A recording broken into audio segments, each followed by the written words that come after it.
segmentation and personalization of like programs and emails and everything are just super Right. important, because people want to feel like you're talking to them and not just blasting out, say, an email or like a text message to everyone and anyone, right? And not add in that like personalization that really makes people feel like, hey, you're talking to me and I want to actually participate in this because you're making me feel welcome.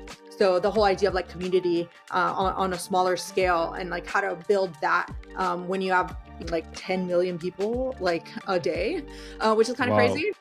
So, but you can't just email, that many people all in one go and expect them to all actually pay Right. attention. So it's like you have to create those programs to really, go after folks. Welcome to the Undefeated Underdogs podcast, where I unpack and narrate stories of ambitious people who turn obstacles into opportunities.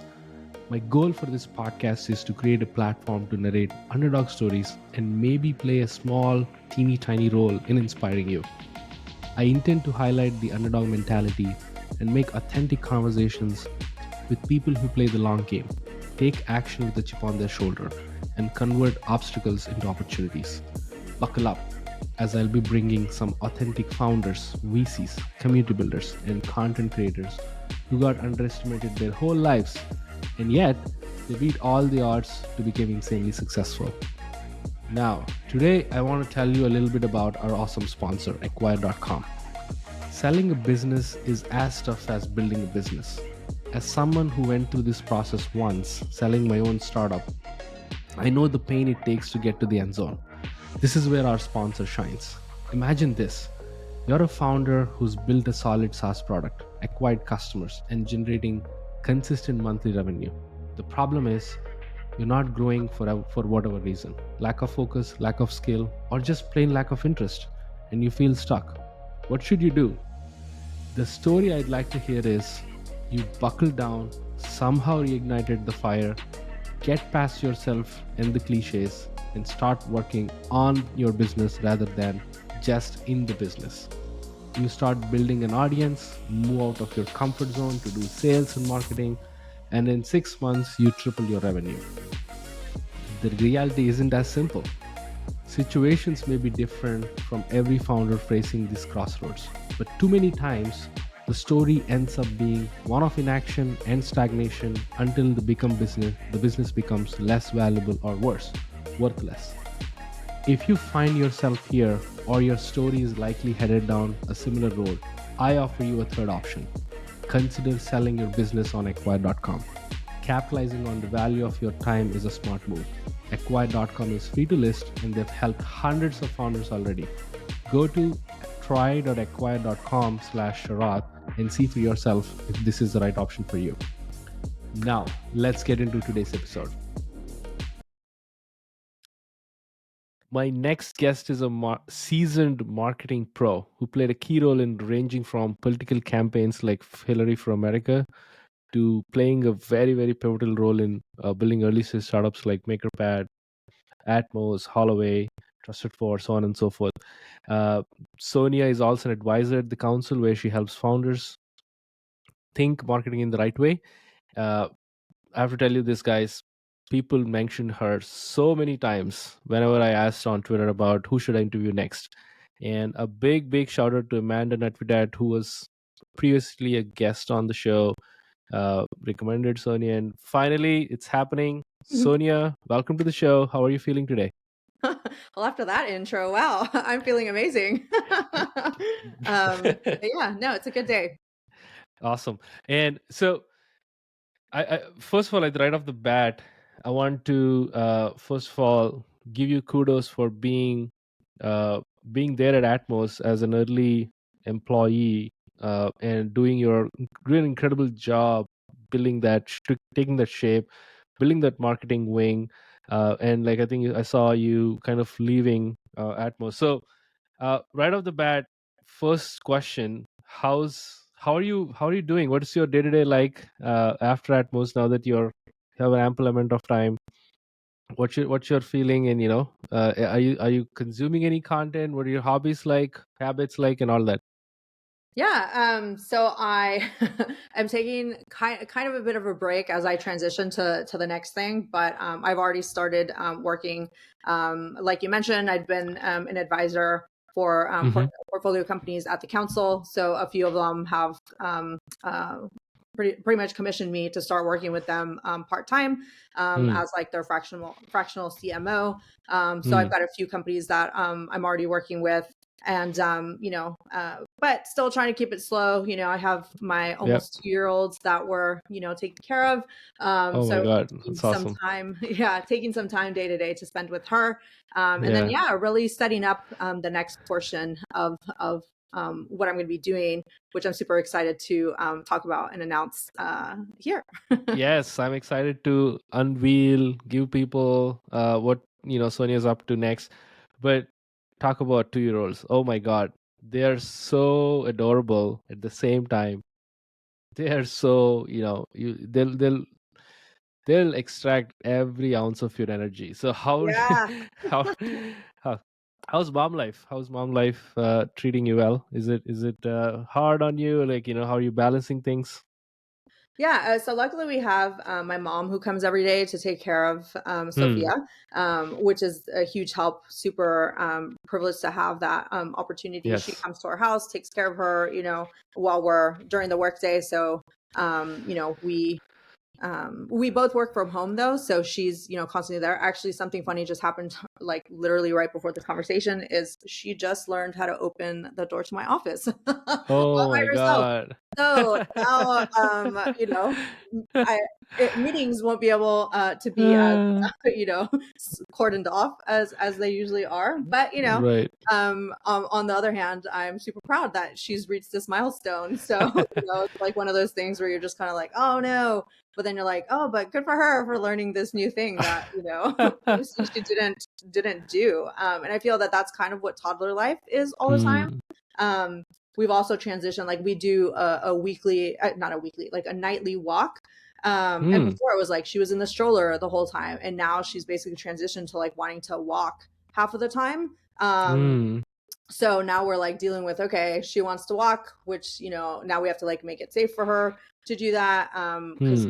walking around the neighborhood we still have cars driving around, so Yeah. that's a constant thing that we're keeping an eye out. But things change, and it's all for the better, because now we just like stop and notice things a lot more that we didn't used to. Before it was like, oh, Mm-hmm. you're just like walking, going fast, and Hmm. she's now like stopping for the flowers, and she points out like every animal that she sees, and we're just like, oh yes, another squirrel. But it's like the enjoyment she gets from it, of like seeing squirrels Yeah. everywhere. And I think it's twofold. It's the animal, but then also the fact that she now knows what a squirrel is. So it's like really cute for her to be like learning all these like new things, and then like showing us that like she's learning. So it's Awesome. great. I love it. I think you'll have more guest appearances in the future whenever you have meetings. I know. Sophia being. I think you should ask for a credit featuring Sophia everywhere I you know, go. right? Oh, she'll come. She loves being on Zooms and like FaceTimes and like looking at people and saying hi.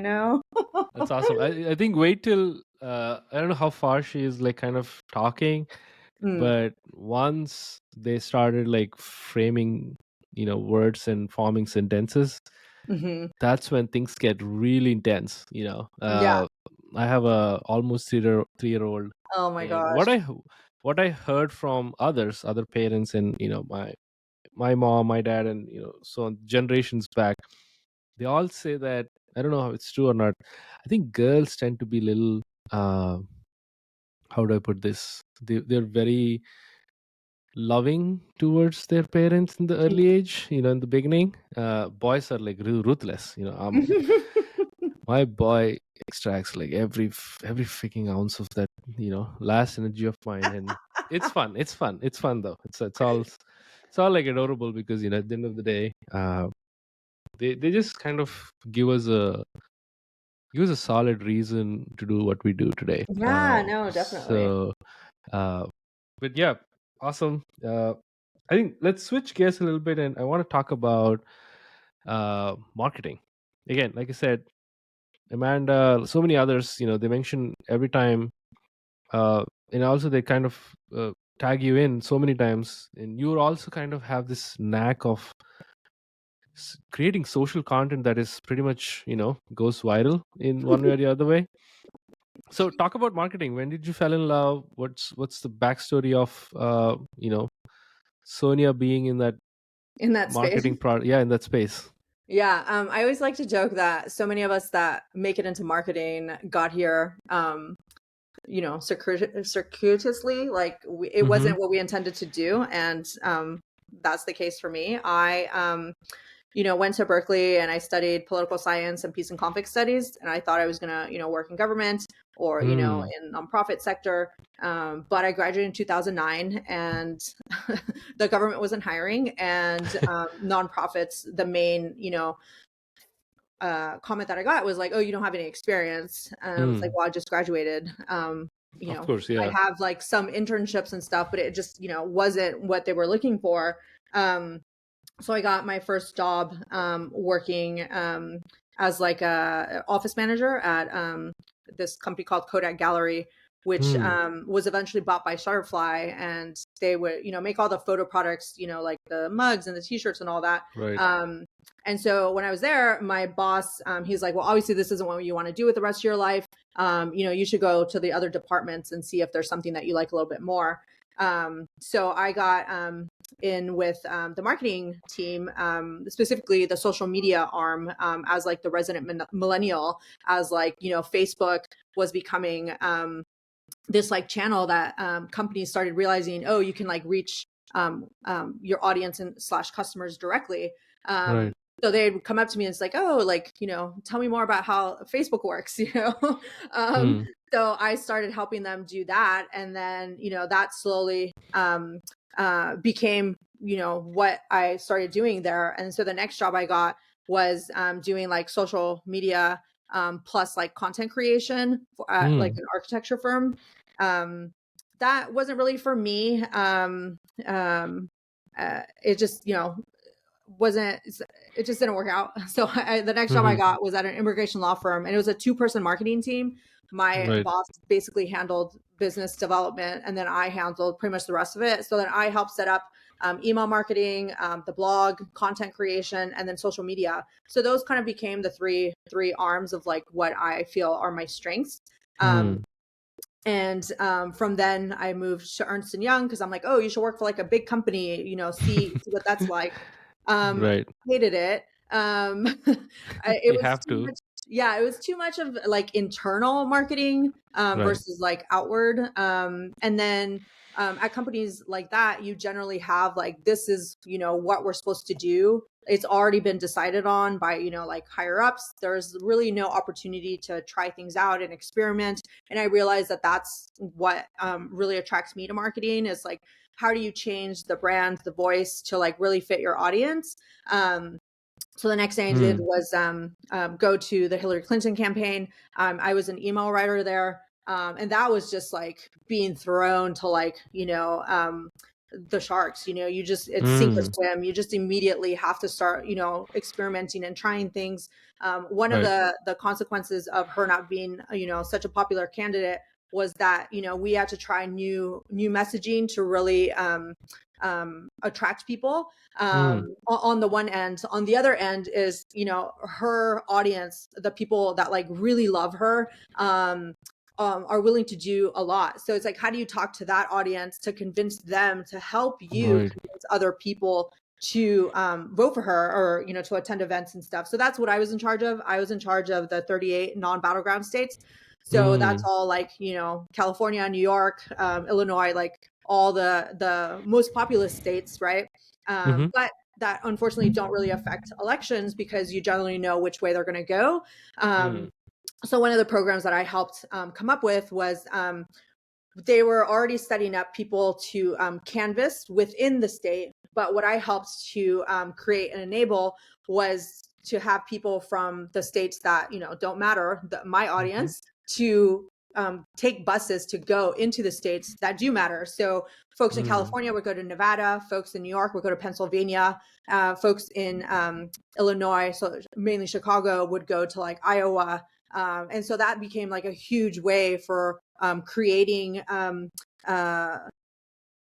kind of getting people involved and excited in a way Right. that they hadn't been able to do before.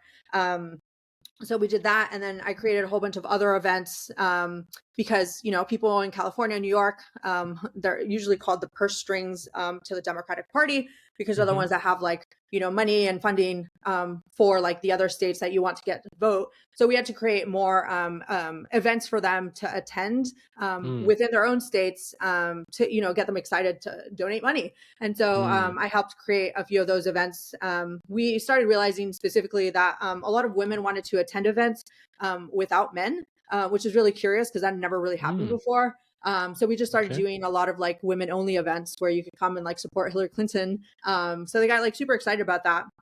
So that just kind of like really Interesting. helped me to realize like how segmentation and personalization of like programs and emails and everything are just super Right. important, because people want to feel like you're talking to them and not just blasting out, say, an email or like a text message to everyone and anyone, right? And not add in that like personalization that really makes people feel like, hey, you're talking to me and I want to actually participate in this because you're making me feel welcome.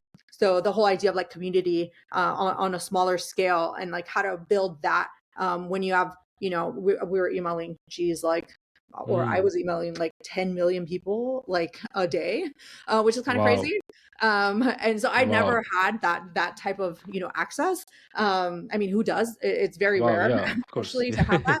Um, so, but you can't just email, that many people all in one go and expect them to all just be like, oh yeah, and actually pay Right. attention. So it's like you have to create those programs to really, go after folks. So that was kind of what I learned there. After obviously, the election didn't go our way. Yeah. I took a step back and I was just trying to figure out what I wanted to do because I didn't want to go back to like, a big company.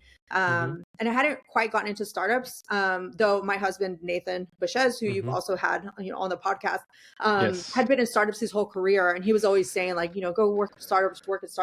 But, I wasn't quite ready to, dive Right. into, basically drink the Kool-Aid as much as you need to with like really early stage startups Right. after like the heartbreak of, the Hillary Clinton campaign. So I started freelancing, and this is kind of where this, other arm of my work of like, working with like individuals and like companies to help them build up their presence on, social media, and create like email programs, content programs that are specifically for them and their marketing. So I was working with a publisher in New York that wanted to work with authors to build up their presence online so that they could sell their books directly to their audience, which if you think about it, in 2016 wasn't really a thing. It's become a Yeah. huge thing now, right? People are going Right. direct to audience to try to sell like their books directly, which is having, such a huge effect, I think, in like the publishing world.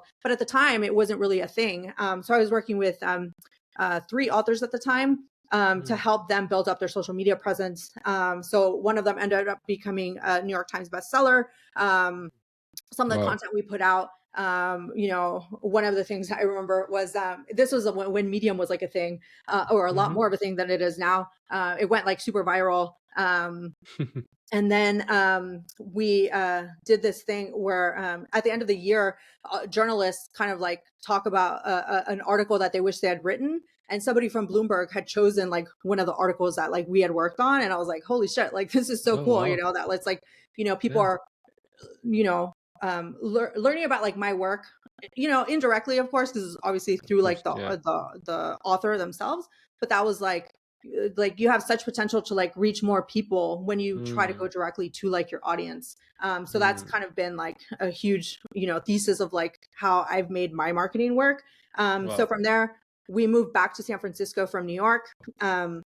And I started working with startups, because in Right. San Yeah. Francisco, you have such an easier time getting to those Yeah. people. And so basically there, what I learned was a lot of startups, as they're first growing, don't really bring on marketing. It's always kind of like, kept to the side. So I started coming on as like their, part-time marketing person to kind of like handle all those things for them. Mm-hmm. Um, Mm-hmm. And that kind of became the basis for, the rest of my career. So that's how I met Atmos. I came on board with them, April, I guess, 4 years ago. And, started working with them to build up the social media presence, content marketing. And from that, it kind of just grew into a full-time role. And that's where I kind of, spent the last 4 years of my career learning about like startups, the whole go-to-market process, building out, everything I've learned, PR. I just take on so much because it's like we had nothing was set up, right? It's like we had the 4 founders and then me. I was first employee. I was brought on, and I just started taking on all these things, and learning more and more, and then realizing that, hey, there's more startups that could use this, and that need this. And so that's where I'm, going to now, where I'm starting a company that will basically do that. It's called Bend Growth. Wow. Where, I love where that name. I'll be helping startups basically build out their like branding, positioning, go-to-market plan, strategy, press launching, and then, hopefully, they'll hire me to do all that. And we'll move on once they're like at the point that they're ready to, hire a full-time marketing person. That name is so awesome. I have so many questions actually. Yeah. Yeah. I kind of talked about everything, a little bit of everything. So let me know. Yeah. Yeah, it's such an elaborate answer, by the way, and I have so many follow-ups. But Bend the Growth, that's a phenomenal name, by the way, Sonia. Thank you. Yeah. I'm super Just proud of my it. just my 2 cents, sharing my 2 cents. You should start a podcast. That would be Yeah. a killer name for a podcast. Yeah. Bend the Growth. It's awesome. But okay, so many follow-ups. But right off All the right. bat, I think one of the things. So you started, going to school thinking that you'll work for government, and you had that opportunity. I'm curious, what are some lessons, or what are not lessons per se, but what is the commonality that you found working at a political campaign that large, 10 million people, 20 million people, like so on and so forth, like bigger.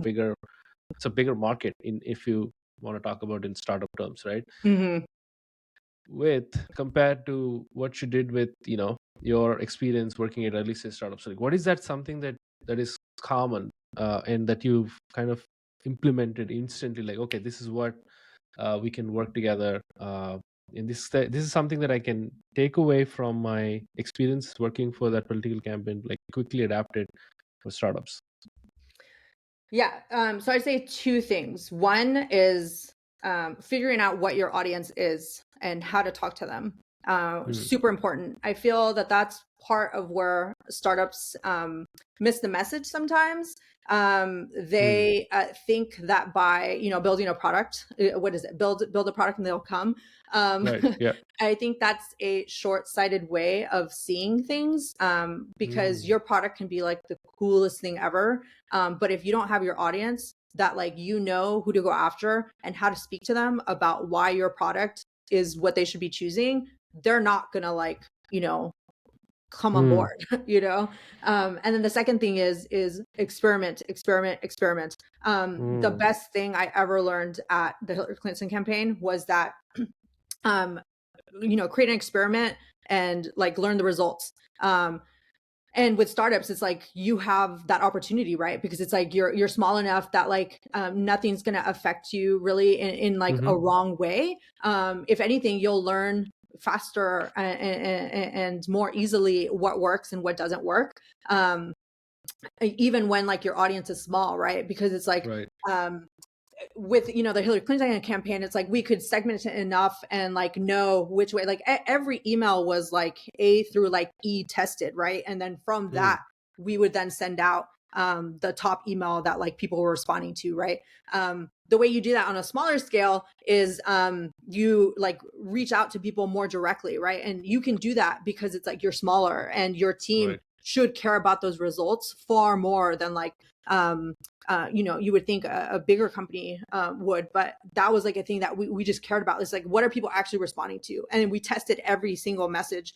And that's how we learned like what works and what doesn't work. With smaller startups, it's like, do that, obviously, what's his name? Mark Zuckerberg had the like fail and like fail often, right? That like applies to startups so much more because you want to figure out like what's working, what's not working as fast as possible. And that doesn't happen until you start talking to your audience, and that doesn't happen until you find your audience, right? So it's like all these things need to be set up in order to be able to do that. And I think that's where marketing can really like step in and like help that happen from the beginning, right? A lot of things that I've also learned too is that sometimes startups want to build the product first, like in totality, before they like ship it. Right. Uh, Yeah. and Yeah. then they realize That's they do yeah. that. And then when they ship it, all of a sudden, like the audience isn't responding the way that they wanted to. Yeah. Well, the way you do that is you ship something earlier, like Right. with like the hypothesis, of course, of how you think people are going to react, and Right. then see how people react. And then from there, build out what you're going to build next, in order to Right. not waste a lot of time and effort from, the developers and the designers and everybody that's like working on this thing, to figure out that like, something isn't working the way that you thought it would. I think the first way to kill a startup is not launching an MVP, but Mm, launching an entire product, or yeah. going after the bigger vision, Yeah. because that is going to like kill you like anything. Hmm. I've been there. Yeah. And Yeah. I've kind of like, had my front row seats watching other founders, doing that. So going back to that particular thread, you also mentioned in previous answer that not many founders or not many startups or uh, bring marketing folks early. And can you elaborate, like, when should a founder prioritize? Is there a phase that you think that's at least ideal? Okay, this is when founders should, like, okay, they should have a helping hand, and they should have this marketing wing, slowly and steadily developing. You don't have to necessarily have 10 people in the beginning, but what is your take on that? Honestly, I think they should be, if you can't have them be one of like founding like team, then they should be one of the first hires. I see so many companies just want to expand their engineering team, their like Hmm. product team, and then start missing out on bringing in someone that will help, like marketing person come in and help and like really, push the direction of the product in the way that like the customer actually wants. So Hmm. that's kind of what I was saying where before, where it's like I sometimes I'm talking to a client like a startup, and they're telling me all these things about like the audience that they're going after, Mm-hmm. and then I ask a question that completely just harms them, and then they realize that like, oh, I guess we haven't actually been going after that audience. And actually what Mm-hmm. we're seeing is this type of person is responding to what we built more than like what we thought our actual audience is. And then that kind of takes them down the rabbit hole of like, well, are you designing the product for the right person or the right Hmm. audience that you thought, was like your audience? What I've also seen is companies kind of make the mistake of um, thinking about the product as like the end thing about like who the audience is going to be if they succeed, if they Hmm. make it all the way. As opposed to like how do you make a difference for your customers in the beginning so that you Mm-hmm. have that product market fit, and then from there expand outwards. And sometimes I think what they don't like is they feel as if they limit the product to one like audience, that they're missing out on the rest of the audience. That Mm-hmm. whereas the way I see it is that by choosing the one audience, you really get to cater and like build a product for the people that are actually going to love it in the beginning, and then those people are going to help you then expand outwards because you're going to find that your solution has been built for people that have an actual specific problem, as opposed to trying to solve everybody's problems from the beginning when like you're not getting that customer feedback from the off. So I Hmm. say bring in, if not, like, I don't think companies necessarily hire like a full on marketing person to Mm-hmm. start, but definitely, talk to you know, with what I'm trying to build, right, is like bring that fractional CMO person Mm, early so that you can get that advice from the beginning, and then right. figure out how you're building that out, and to eventually bring on a marketing person. Or Mm-hmm. companies can also do like, which is what I've been doing with the council, is, you know, being that marketing advisor for, you know, early stage startups, so that they start thinking about that early and often. So Right. those, I'd say, be kind of like your options. If you know, you want to get that product market fit right from the beginning, and the positioning, branding, and all that. Right. So fractional X is becoming a thing these Mhm. days. Fractional chief of staff, Mhm. fractional CFO, COO, in your case CMO. We keep on hearing this trend becoming popular and popular. I'm very curious and kind of playing a devil's advocate.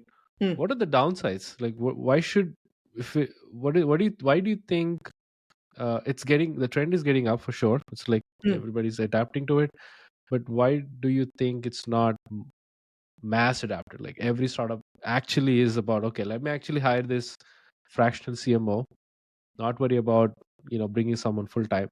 So talk to me about the slow adaptation or the downsides or the things that people are not fully convinced. Like, so in a way, uh, what is something that you tell them, this is why you should bring for this particular reason, even there is like a downside, but there is also an upside. Yeah, I think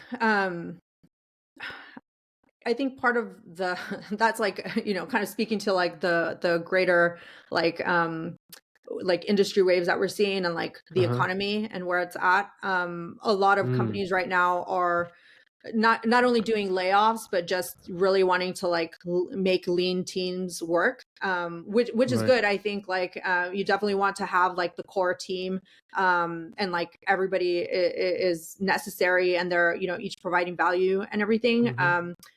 I think also, what's attractive to like, you know, hiring a fractional person is that they're not full time, right? So it's like you don't have that additional cost of and burden of having to have them, you know, be on the team. Um, but obviously, you know, the biggest downside is obviously going to be that because they're not part of the team, they're not gonna know like, or I guess like, it's always like they're not talking to the entire team, right? Most of the time, I'm talking directly to the CEO, and sometimes we'll Mm-hmm. bring in other members of the team, but that usually happens kind of like down the line. So it's like up to, you know, the CEO then communicating everything to the rest of the Mm-hmm. team. So having that kind of um, fracture to like the system, unless, you know, the CEO is very good at communicating, some things can Mm, kind of get lost in translation. But I think that's something that, like, you know, the fractional person should be helping to kind of set up, mm, much like, you know, where you're helping, you know, the startup position themselves to their audience. The fractional, like, at least in terms of like me, the CMO needs to learn mm, how to position what they're doing, the work that they're creating, into value, so that, mm, and have it be easy enough and understandable enough for the CEO to understand, and then be able to communicate that to the rest of the team. But, you know, obviously communication within teams is always, you know, a difficult thing, right? Until you kind of mm-hmm. figure out how to do it. You know, the fractional person needs to come in and like be able to learn how that particular team works, and fit into like what they're building, so that your value comes across and the rest of the team recognizes that what you're doing is bringing value. Mm.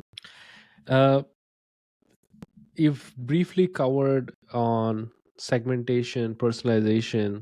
I'm very curious. Let's talk about like email marketing for a second. Uh, those two are quite normal nowadays. Without, I think we get these emails with our names on it. With some of the times they go beyond like saying that this is your last action. Why are you not taking this action? So it's so personal. It feels like someone. I would quibble with that, actually. Yeah, yeah, I go, think, please, yeah, please. That's what I think. I would love to know your take. yeah. My curious question is, at least to some extent, I think going back to a few years ago, 5 years, 6 years ago, that was kind of like a cutting edge thing, right? Like if you don't personalize, you basically are losing your audience. I think some people does that now, I guess. I don't know, but at least most of the time it's quite normal. It's like every freaking product right now is has a design standard thanks to Apple, in a way, right? Like they start at some level. Going back to 10 years, this every product is, so shitty. They don't have like a, design sense. Similar to that, my question is, if you agree to that point, first of all, uh, what's coming after segmentation, personalization in email marketing? uh, yeah. Yeah. So first thing, I would say that the idea of personalization and segmentation are far more, like, people think that they're instituted far more than they actually are. Mm. What you mentioned about, oh, an email is addressed to me, I think is like the low bar. Like, yay, you Mm-hmm. know my name. I filled out your form. I think personalization needs to get to the point that, like, hey, I know exactly the things that you personally like, and I'm Mm. sending you only the things that I know that you're going to like. um I think Mm. part of the reason why this isn't as fully fledged, that is, like, you'll see it in like in e-commerce a lot more, because Right. Yeah. it's kind of like twofold. One, obviously they're seeing what people are clicking on, and so you mentioned the, like, oh, you left your cart, right? Correct. That's Yeah. at least one stop of like what it could be. But it could go so much farther with the amount of data that we're actually collecting from our users, to Mm. give more personalized um, like products that you would like, Mm-hmm. something more fitted to what they're actually buying, what they're actually doing, from all the information that we already know. I'll say that one reason I think that that's not, as across the industry as we would like, is the idea that people don't want to know that their, like, data is being recorded as much as it is. I think we see Mm. that with folks not wanting, Apple or whatever to track you across, Apple, Facebook, Google, to track you across, all the various websites that you're going. Mm. So but it's so funny, because then you started seeing the backlash. Like, people were complaining on Twitter, saying like, oh, all of a sudden the ads I get suck. And it's like, well, yeah, because you just told these companies to not give you the ads that would benefit you to, like, look at, because of, based on the things that you are actually you actually want, Mm. so there's that discrepancy there between what people say that they want versus what people actually want. I saw this a lot. So Mm. one of the other companies, I actually didn't mention that I worked there, but I worked for an ebook publisher. And one of the onboarding things that we would do is we would ask people the genres of books that they liked, and then Mm-hmm. try to create personalized emails for them based on the genres they said they liked. Now, the discrepancy was that there was a difference between the genres that people are willing to admit that they like versus the things that they actually would buy. One of those Mm-hmm. being the romance category. So if we put the romance genre on top of it, to let them know that, hey, we gave this to you because you clicked on it, people get mad and they would say, oh, why Mm. are you sending me romance?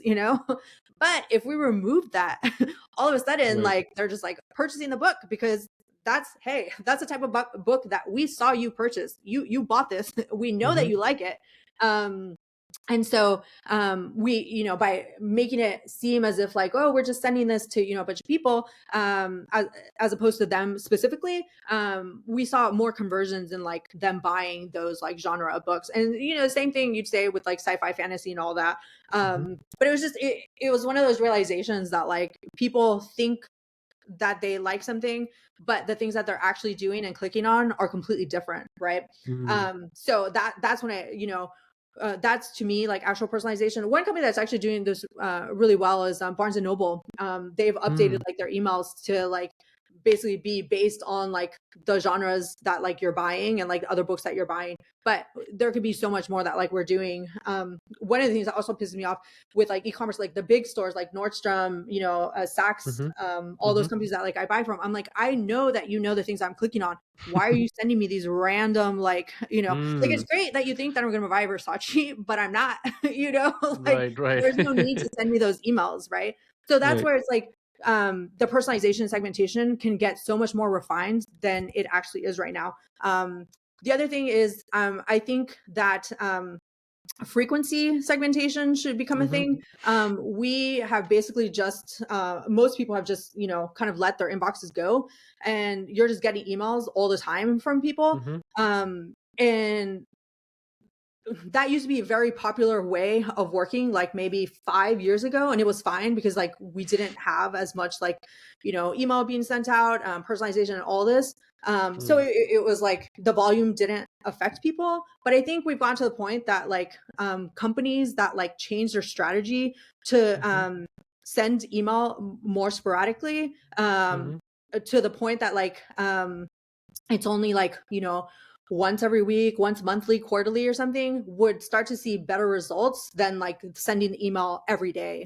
um Mm. and then I think content segmentation could also be a thing where it's like um I'm always only going to be on like the seller side and not Mm-hmm. I'm sorry, I'm only going to be on the buyer side. Don't ever send me things about like the seller. um Mm. Something, other things like with like e-commerce, right? Like I only ever want to hear from companies when they're doing a sale. Like don't ever Mm. send me just like a regular email to send me your products. Like I Mm-hmm. only want sales stuff. And that's easily found out. Like you'll see which people actually only pay attention to like your sales stuff. um the other thing is like sometimes you only buy one product, and like that's fine. Most people like are Mm-hmm. only ever going to buy that one thing. Like don't continue sending them email. And people will say, like if you ask them from the off, like they'll be willing to say that. I Mm. think what happens is we just treat everybody the same, Mm. and that's not the case, right? I think Right. the other thing that I've thought about before is in terms of like sales. We're giving them out to too many people. Mm. Why not switch that and have it be like you're only sending it to like your top users? So we saw that recently with Kitsch, Mm-hmm. where it's like you Mm. could join this like the more that you purchase, like you would get these like levels of access, and from that you were then able to buy different products, Interesting. right? And then that's Right. something we saw recently with the Hermes, right? Where it's like, oh Mm-hmm. yes, it's been like this like trade secret this whole time that you have to continue buying product to eventually get that Hermes Birkin bag, right? So Mm. we've seen that these things work, that Right. people actually behave the way that it's intended. It's just that it hasn't, kind of gotten that way with across the board with less either like non-luxury items or Mm. just like customer to like the store relationship type things. But those I'd say are like the future of actual personalization and segmentation, Hmm. that like companies, if they really care about like their customers and want to actually give them what they want in the Right. way that they want, we'll start trying to do something like that going forward. Love that. Yeah, thanks for correcting me. I think I should up my game in Yeah. terms of email marketing. I'm not a pro at all. Like I don't have a newsletter, or I do have some products, but those are all pretty basic. So, but definitely Hmm. there are some lessons for founders to how to be more specific, yet you're not kind of you know showing away that you're stalking them or anything. It Hmm. should be intelligent enough to say that, hey, this is something that you're interested in based on Right. XYZ. So I think the consent is needs to be given upfront. But love those are the predictions, I would say. I think one thing curious about when it comes to personalization, where do you think the line where is, like, what is the line, like, how far people can go, the data you collect? And that's part one. Part two is, who do you think right now is kind of nailing personalization in when it comes to email marketing? Like they're damn so good. They're like the Apple standard of iPhone standard of, like, smartphones. They're so part A and part B, two questions. Whew, that's hard. I would say for the second one, the ones that are doing best, I'd say, are like content creators, right? So the folks that like are actually creating specific content for their audience.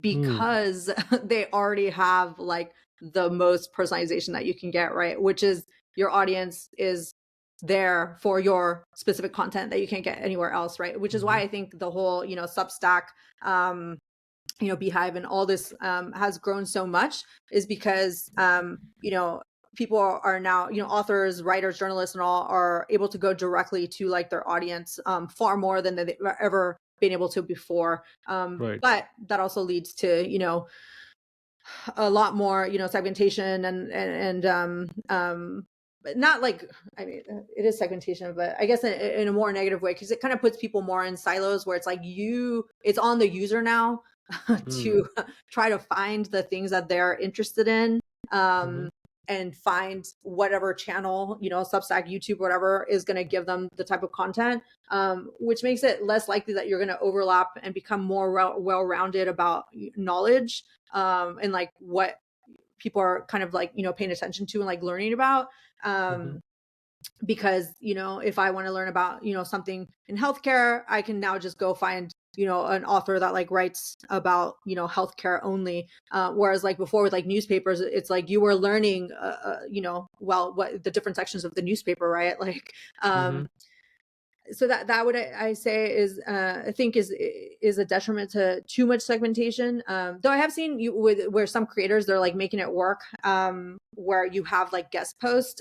So actually, I saw a tweet yesterday where Lenny, who writes, Lenny's newsletter and like, podcast, was saying that like his most popular posts are now guest posts, right? So it's like he's now finding that like he's becoming more of a curator as opposed to like the actual, creator, which is like great, right? Because it's like it's showing that his audience wants to learn about more than just what he specializes in, right?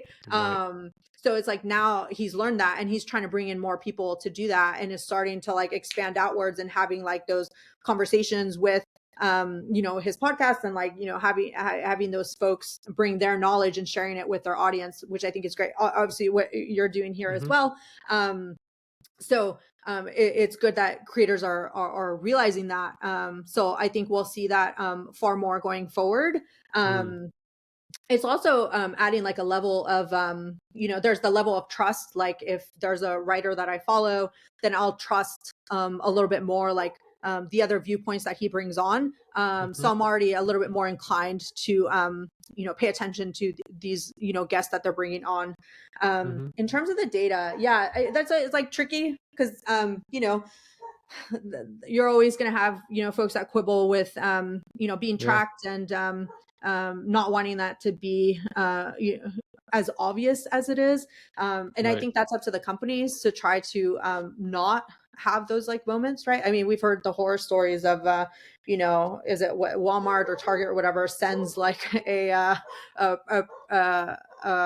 flyer, telling, the customer like, hey, you might like these baby diapers, to find out that like, oh, you just outed, a teenager to their parents about being pregnant, it's like, oh, you could take things a little bit too far. I've also seen where one of the when like there's a miscarriage or like the baby unfortunately dies early, those companies don't make it easy for the parents to update the status, so they'll keep receiving notifications about like, oh, your pregnancy should be at this stage, or oh, your baby is almost 1 year old, here's what like you'll want to buy for them, right? So that can be a pretty hard thing for parents to have, the customer to like have to endure. And I think it's up to companies to have that empathy and create that culture within their own team to constantly be thinking about what their audience is going to need in terms of everything, right? The good and the bad. And I think we focus too much on the good sometimes as opposed to the bad. But that's where bringing in someone that like really understands the customer and like and the data can help you, right? Where it's like, oh, like you see the data, what hypotheses can we draw from this, and then like but then also have, like, I guess a level of sensitivity of like, okay, we learned this, but do we actually want to like let our customers know? Actually, one person that's doing, not person, company that does really well in terms of like email segmentation personalization, it happens every year, right? Is the Spotify Wrapped, right? Like everybody loves that, right? Um, Yeah, but absolutely. yeah, so it's like, how can companies take the data that they're learning from their customers and put it to them in a super interesting, fun way that they actually Right. love?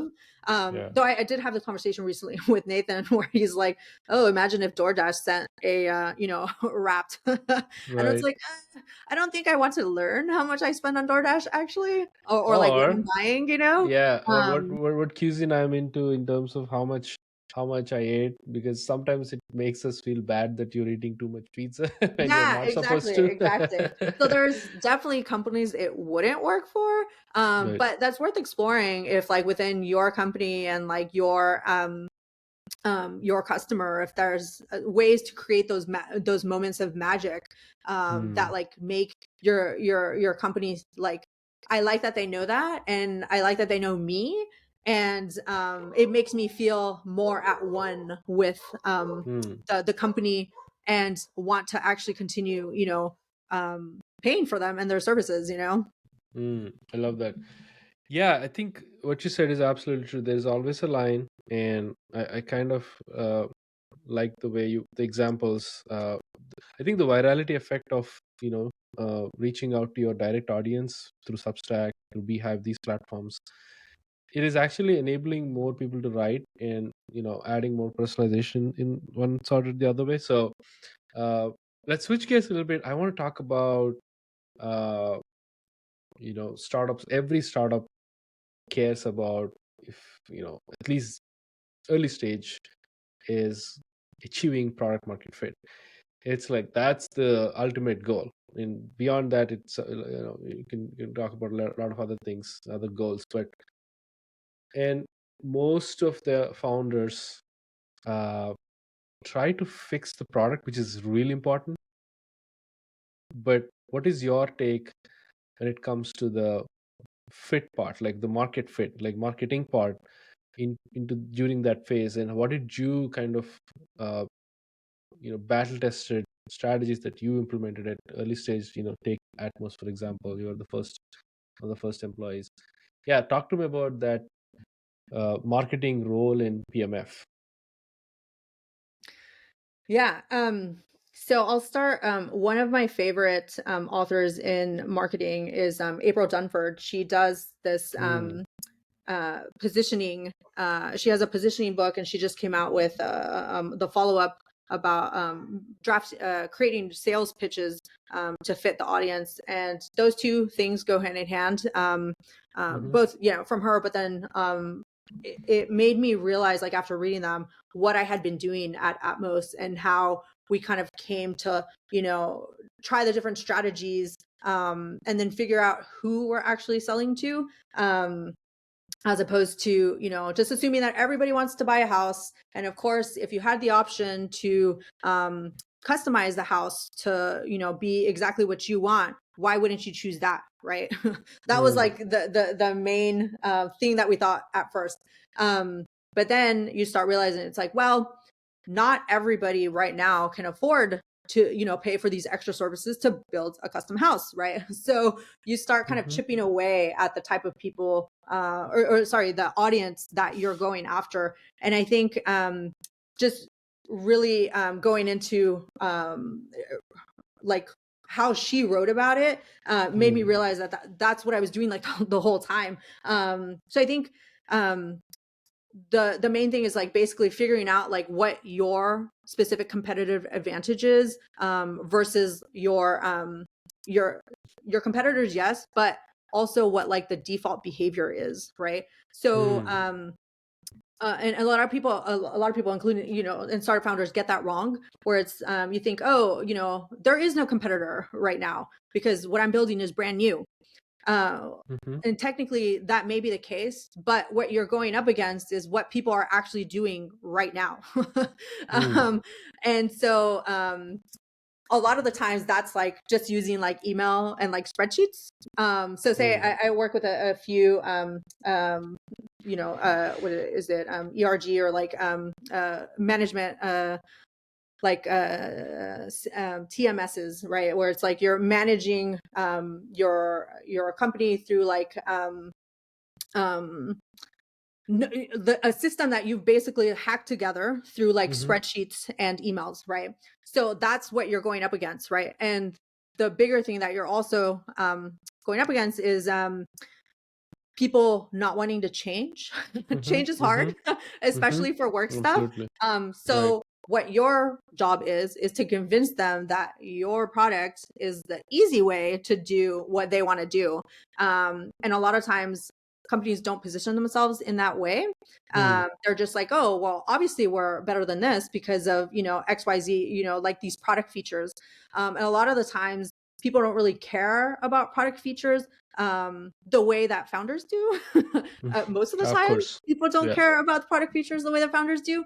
So, how is it that you're positioning your product to be more results oriented or value oriented about how we're actually going to help you, and not like, oh, we built this like new thing that makes it easier to like do things. Okay, but what does that mean for me? And that's like the main thing that people care about is like, what does it mean for me? Right. So with Atmos, it became less about of course everybody would want like a custom house if they could, and it's like, no, well, this is why you specifically need a custom house, right? So we started going after like older folks who wanted to like buy a house, and it's called like age in place. You would stay in the house until the very end, and so those folks require a different type of house, right? It's like you can't have the same type of like doorways in case they need like a wheelchair later on, or like the bathroom can't have like a huge step for them to get into, like the tubs, right? So we Right. would help those people realize that like these are the ways that you would customize your home to fit your needs from now until you eventually pass away. Or one other thing was like with like families, right? Right. Uh, uh, um, there aren't that many houses that are now built for bigger families, Sure. in terms of like the types of rooms, the types of like hangout spaces. So that was like a thing that we would emphasize is like, hey, you can like create these entertaining spaces for to bring your whole family together.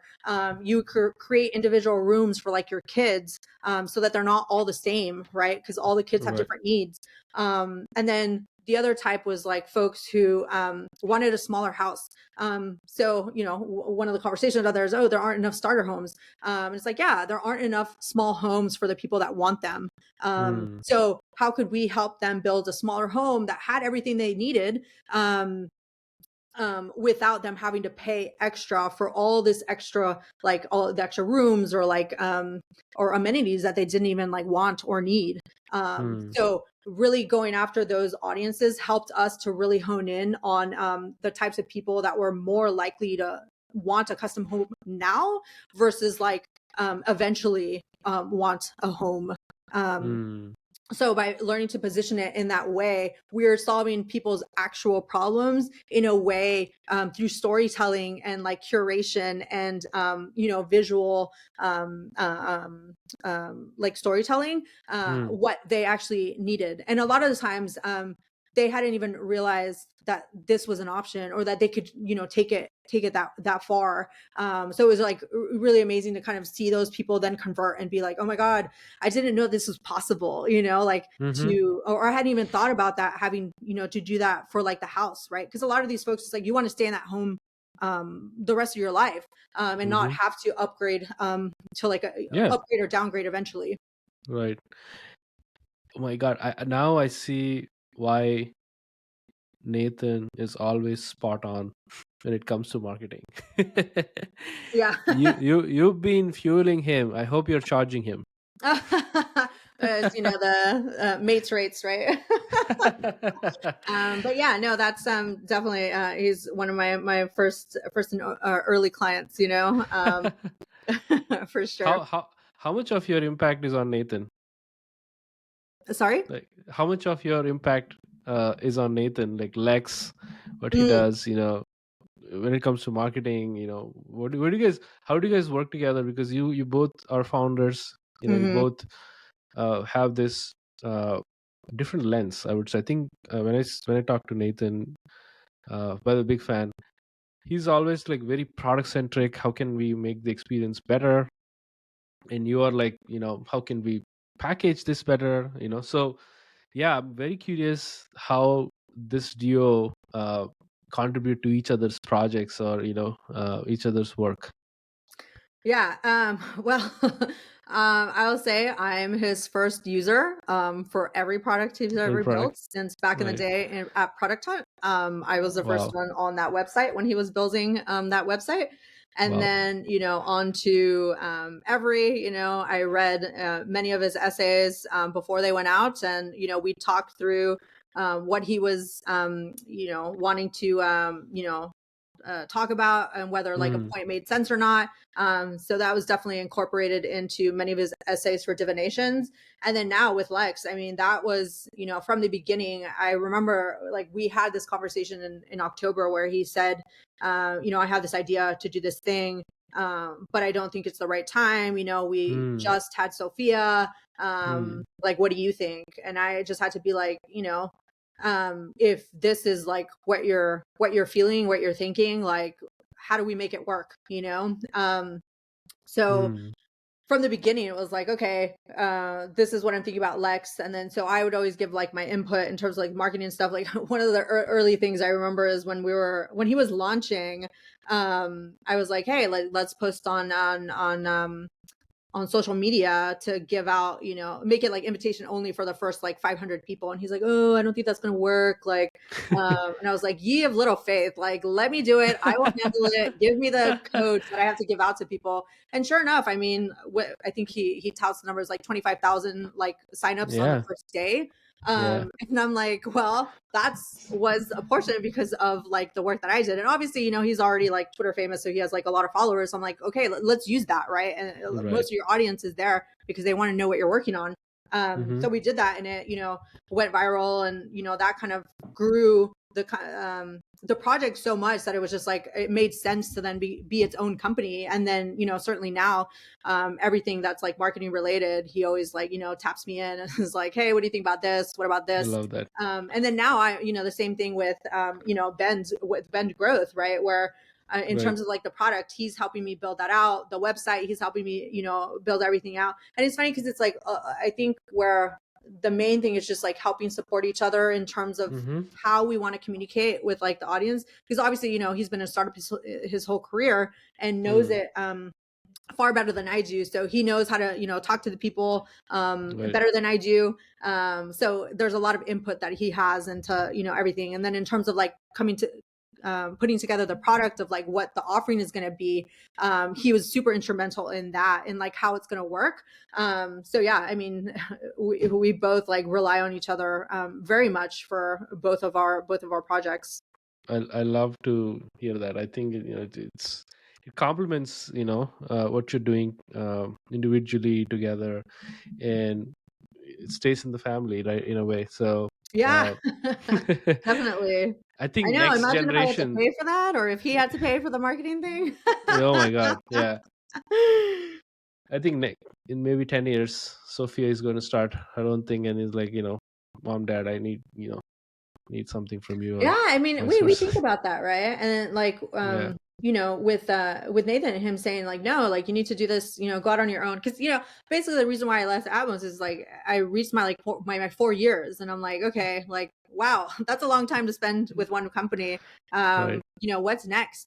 And then Yeah. it really, was this idea of like, wanting to go back to like my roots and really, really start with like, startups at the Mm-hmm. beginning and really, get them to like, launch and then go to market strategy, product market fit, branding, positioning, all this, right? All the initial stuff that goes into building and creating a company and getting, that first customer, Mm, and then me being like, oh, but is now the right time, and him being like, correct. no, you need to do this. Like Sophia needs to have that in her life and know that like, her Mm-hmm. mom is, doing this, right? Yeah. So that was definitely like the spur to like actually, move forward and like, do it. And it's just like, yeah, she gets Love to that. see that like both mommy and daddy are like working hard, to like, give her things. Awesome. Uh, that's so awesome. That's so, wholesome, I would say, to hear, you kind of like thinking about her having her own thing in the future. I always think about my boys, it's one way or the other way. I think we kind of tend to or wire towards that because we are so into uh, building or creating, right? It's always nice to probably like, we never know. Maybe I'll interview Sophia in the next, 10-15 years, bringing her on the Or your kid podcast. will. Maybe. Yeah, there you go. Right? Because they usually do, follow in their parents' footsteps, right? Yeah. You never know. So if you're a creator, there'll be a creator of some sort, or the next iteration of whatever Yeah, the thing the is, technology is then. yeah. Lastly, I want to talk about bend the growth. Talk to me about like I think let's that's I would love to wrap this up. Uh, where can people find it, and what is something that you're really excited about with bend the growth? And over to you. Yeah. So it'll be at bendgrowth.co. The website will be up up and running soon. Yeah, and so basically it was just kind of trying to productize what it is that I do in a way that's like easy to understand for startups and like early stage startups. So as I did with like Atmos is, Mm-hmm. being there for pre-seed, helping, taking it through seed, taking it through series A, and then like beyond, like everything that kind of like is needed. So strategy, obviously full funnel support with, awareness, acquisition, conversion, retention, and all that, creating the metrics and iterating from there so that they know like what's working and what's not working.